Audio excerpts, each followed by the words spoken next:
बात कंदासीं इन ख़बर सां त केपी जे गवर्नर फैसल करीम कुंडी चयो आहे त केपी खे वफ़ाक़ जी मदद जी ज़रूरत आहे। सूबे जी बहितरी लाइ ॻाल्हियूं करण लाइ तयारु आहियूं। मीडिया सां ॻाल्हाईंदे गवर्नर फैसल करीम कुंडी चयो त सूबे जे हुकुमराननि खे संजीदगी खां कमु वठणु घुरिजे। सूबाई काबीना इंतिज़ामी मामलनि खे बहितर बणाइण खे तरजीह ॾे। अवां खे आगाह करे रहिया आहियूं अहम ख़बर जे हवाले सां त केपी जे गवर्नर फैसल करीम कुंडी चयो आहे त केपी खे वफ़ाक़ जी मदद जी ज़रूरत आहे। सूबे जी बहितरी लाइ ॻाल्हियूं करण लाइ तयारु आहियूं। मीडिया सां ॻाल्हाईंदे गवर्नर फैसल करीम कुंडी चयो त सूबे जे हुकुमराननि खे संजीदगी खां कमु वठणु घुरिजे। सूबाई काबीना इंतिज़ामी मामलनि खे बहितर बणाइण खे तरजीह ॾिए।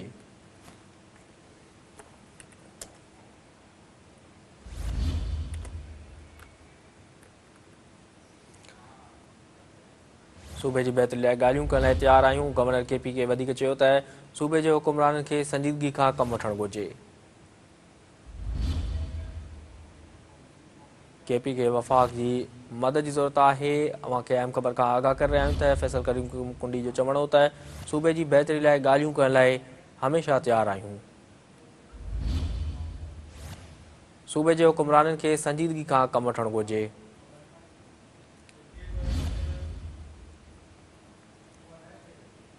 केपी खे वफ़ाक़ जी मदद जी ज़रूरत आहे। अहम ख़बर खां अवां खे आगाह करे रहिया आहियूं त सूबे जी बहितरी लाइ ॻाल्हियूं करण